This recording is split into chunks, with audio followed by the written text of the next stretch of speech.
So the flex photos, I actually did bodybuilding when I was 17, 18 with my little brother.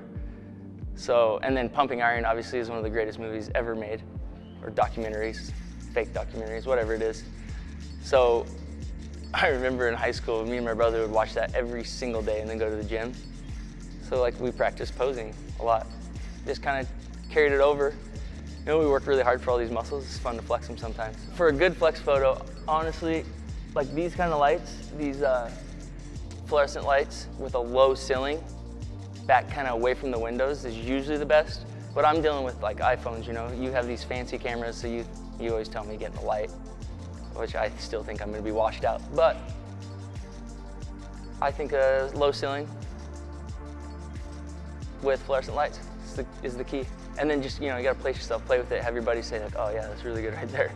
Lighting, aggression. And then there's no sexism in this. It's guys or girls, doesn't matter. I did a competition in Seattle, and I had already had stem cells in my shoulders. They were kind of healing. I felt it rip again on a snatch, and I was pretty much fed up with it, done.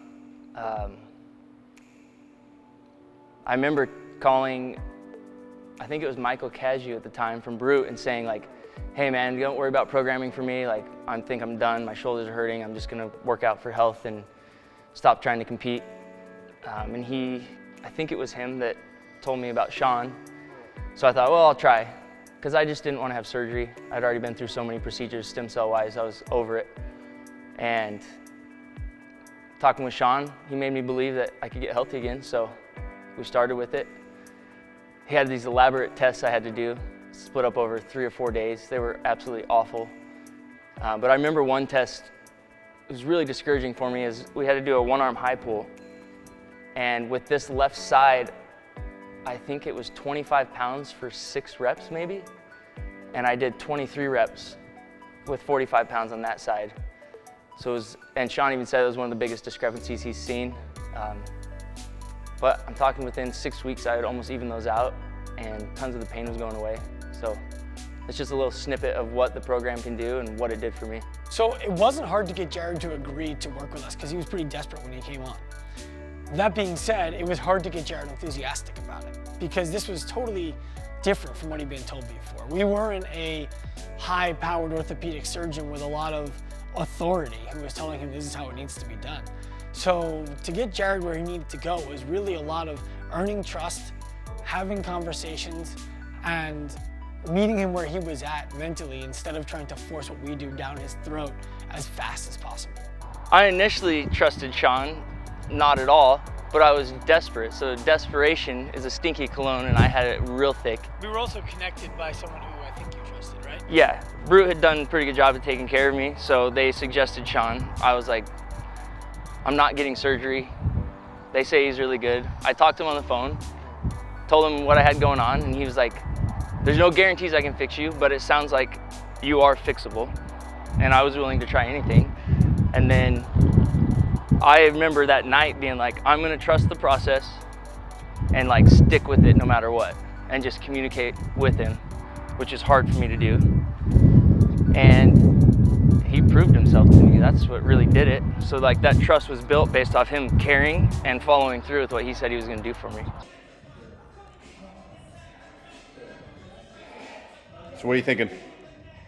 So I'm thinking 4 movements, 5 rounds.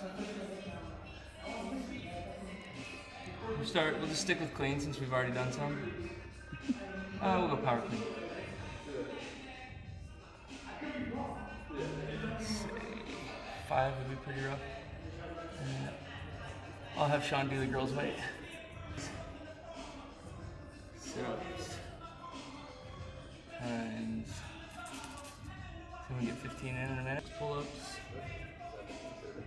Plus 3 chest to bar. Plus 1 bar. That's gonna hurt super bad. So that's minute 1. Round 2. Sorry, round. 12 cal erg.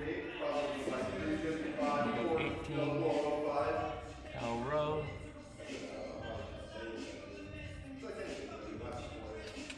symmetry, you almost have to go to 24 minutes now.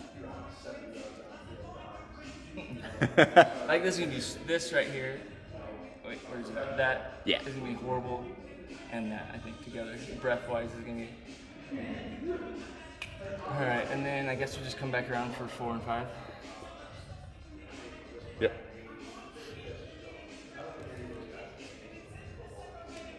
Easy workout.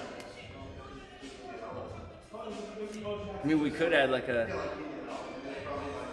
fifth movement, go for 5 more minutes, and do a bunch of air squats.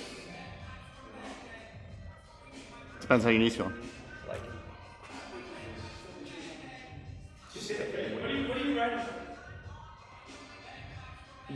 You don't get a say. Power clean. Okay. What? It's 2 for 25 you, 155 is me? Is that okay? Cool. Well, it's the women's weight. Right, whatever. Although Christine would probably be heavier than that. she'd be doing 200. Yeah. 6 pull-ups. Okay. Awesome. This would be great.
And he was using heavier weights, he was doing more complex gymnastic stuff than I was, and he was certainly racking up those calories a lot faster than me. It's not about competing with the guy. It's about him being able to relate that he does this too. You know, he knows, okay, well, Sean works out, so we can have a conversation about that. Sean knows how to make himself hurt in the gym too. He doesn't need 225 for power cleans to do it, but he can make himself hurt in the gym too. That's enough of a commonality to have a conversation. I don't need to be doing the same weights. I think it's important that any coach you work with has at least experienced something like what you're going to experience in your sport. So, do I think I need to have played competitive football to work with a competitive football player? No, because there's enough similarities in what we do around the sport that we have commonality. Do I need to have run the 100-meter dash to work with a 100-meter dash runner? No, but I need to have sprinted in my life. I need to have done the kind of training that a sprinter would go through. So I don't think it needs to be, have you done exactly what I've done? I do believe that there needs to be a, do you have the same kind of mindset that it took me to be great at this? That's the conversation point. The initial, like I worked with Sean very intensively the first, year, I would say. And then now it's more maintenance. Like I feel so much healthier. Little things will pop up if I do something stupid, and he goes back and forth with Nick on kind of what I would need, and it's implemented in there. It's not quite as aggressive, and the volume is lower now that I'm feeling much better. It's a check-in process. Yeah. You know, my goal is not to have somebody like Jared have to be on a consistent linear progression that we're writing for the rest of his life. It's to get him in a place where his body can handle the volume and the load and the intensity that he wants to train at, and then to release him to do it. Yeah. And to be available for text messages or phone calls or anything like that that goes on in between. Yeah. Yeah. And then I know, like, if I start like skipping out on some of that stuff, my shoulders will start bugging me again. Nothing like they were, but then I just start adding in some passive hangs and some high pulls, and literally a couple weeks of that and I'm back. So just staying on it and maintaining and like kind of absorbing stuff that he's teaching me rather than just being completely ignorant to it and just doing whatever's on paper. I think that is what really helps me, and then I'm able to take what I've learned from him and apply it to my gym members, which is cool. The other thing is, I mean, he has retired professional football player shoulders and competitive CrossFitter shoulders. So he has radiographic findings. He has stuff in there that a lot of people would look at and be like, we need to operate on that right now. And because of that, he has to do things if he wants to be able to continue to train the way he trains, but he's smart enough to figure it out. I've seen huge change in Jared from the time we started working with him to the time that we are now. And most of it is between his ears. I mean, he is so much more willing to do less to get more than he ever was before. He's not just gonna grind himself for the sake of grinding himself. He's a smarter athlete, and he's a better athlete for it.